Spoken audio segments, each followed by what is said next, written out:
deixe seu like e inscreva-se.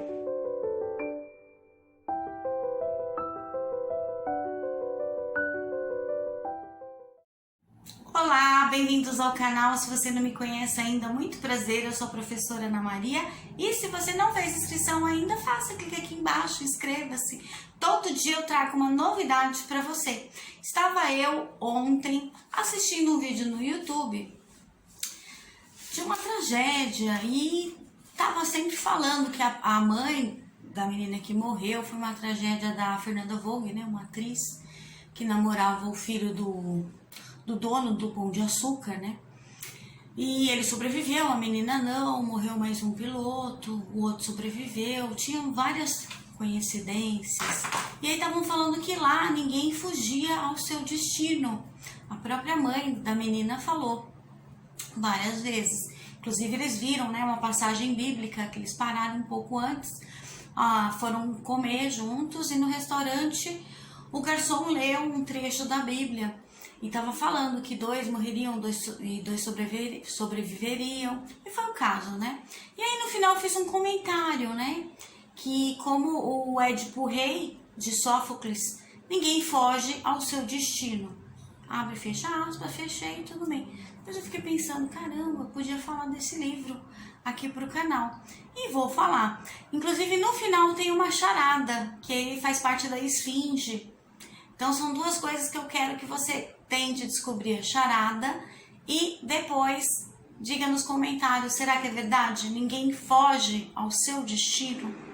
Você vai conhecer essa história agora. Do livro Édipo Rei de Sófocles.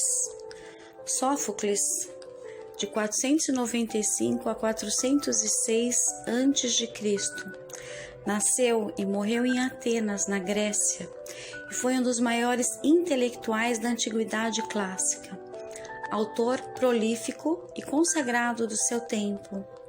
Produziu cerca de 120 peças, das quais restam conservadas apenas 7, entre elas Antígona, Ajax, Electra e Édipo Rei, talvez a mais célebre de todas as tragédias.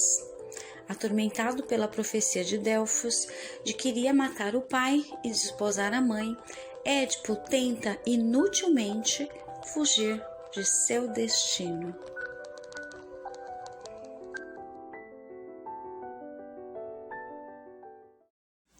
Então, tamanha a sua importância deste livro, o que acontece? Além de Aristóteles ter feito esse elogio, ele foi estudado anos depois por Freud, que é o Sigmund Freud, né, o pai da psicanálise, aquele que trabalha com o inconsciente, com id, ego e superego, e também por Michel Foucault, que é o filósofo. Por que Freud estudou?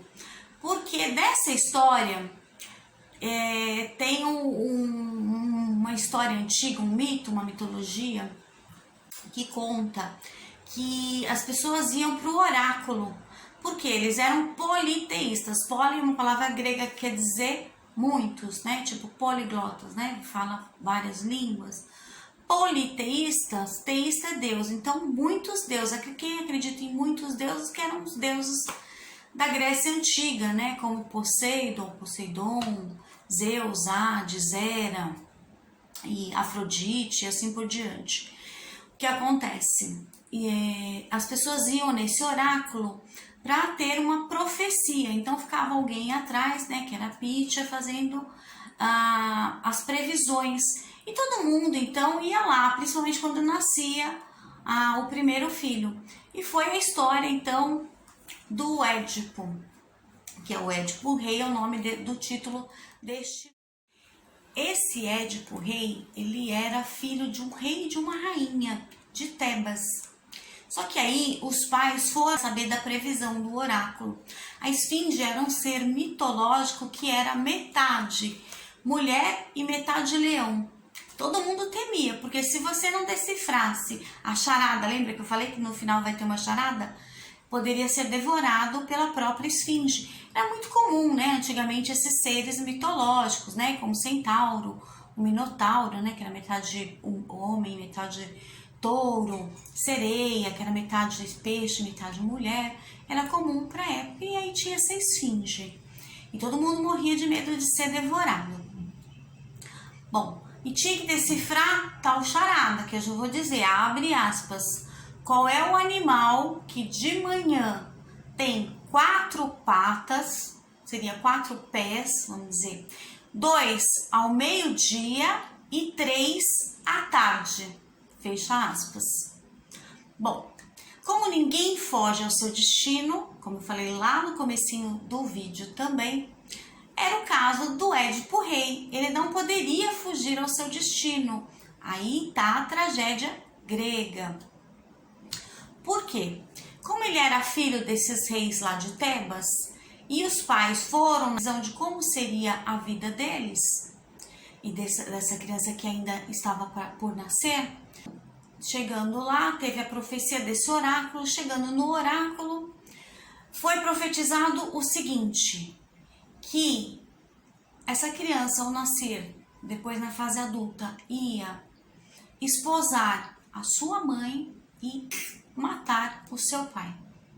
Ou seja, casar com a própria mãe. Foi daí que Freud fez a teoria, todo o estudo do complexo de Édipo, tá? Que ele diz, o Freud, o pai da psicanálise, que o filho, a filha mulher é apaixonada então pelo pai e o menino pela mãe, segundo os estudos dele, né?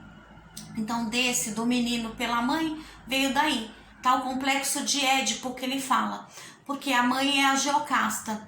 E ele realmente cresce, só que ele não foi criado por essa família do rei e da rainha de Tebas, não. Ele foi dado, na realidade ele foi colocado numa árvore e o sacerdote achou e deu para um outro casal que, coincidentemente, também era rei e rainha, só que não de Tebas mais, mas de Coríntios.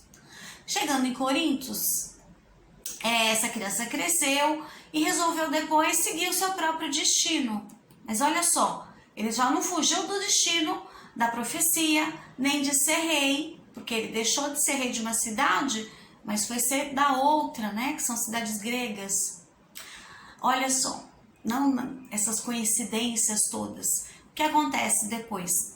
Ele sai da cidade, volta para a cidade natal, que ele nem sabia que ele tinha nascido lá, que é Tebas. Quando ele chega, tá tendo um conflito na cidade. Ele conhece a mãe, depois ele esposa sua mãe. No começo ainda tem uma briga e ele acaba matando o pai nessa briga. Depois é que ele acaba se apaixonando e esposa pela mãe. Tem uma tragédia que eu não vou contar o final qual é, justamente para você ler o livro. Ler o livro. Como que é a parte escrita?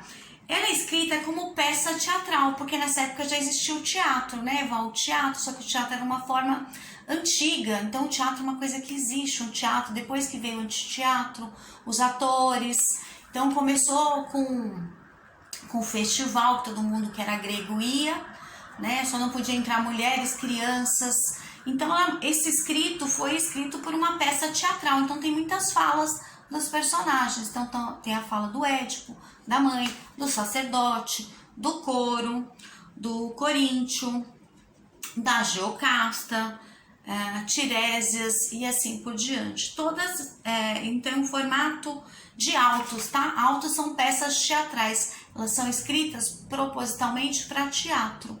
Então, isso aqui é uma tragédia grega, porque o teatro, ele é formado da comédia, da tragédia e do drama. Então, esta é uma tragédia grega. Por quê? Porque tem morte. Agora, o final do livro, aí é com você. Vamos agora à charada. Será que você consegue decifrar? Bom, a charada só foi possível porque ele conseguiu decifrar o enigma. Lembrando a charada, qual é o animal que de manhã tem 4 pés, 2 ao meio-dia e 3 à tarde? Bom, o Édipo com certeza conseguiu, né, decifrar e não foi devorado, e aí teve toda a história dele. Bom, e ele respondeu: a esfinge é o homem? Ok. Por quê? Porque primeiro que o homem é um animal, né? Faz uso da razão. E aí ele explicou. Porque na infância o homem engatinha 4 pés. Na fase adulta deste homem, 2 pés. E quando velho, ele ainda tem uma bengala. Seria o terceiro, né? O 3 pés. E é isso. E aí aconteceu toda a tragédia grega e, como diz, né? Ninguém foge ao seu destino. Você acredita nisso? Que ninguém foge ao seu destino, que está tudo predestinado, já escrito? Deixa aí nos comentários. Espero que você tenha gostado, entendido, que você fique incentivado a lê-lo. É muito legal. Fica comigo. Um beijo e até o próximo vídeo.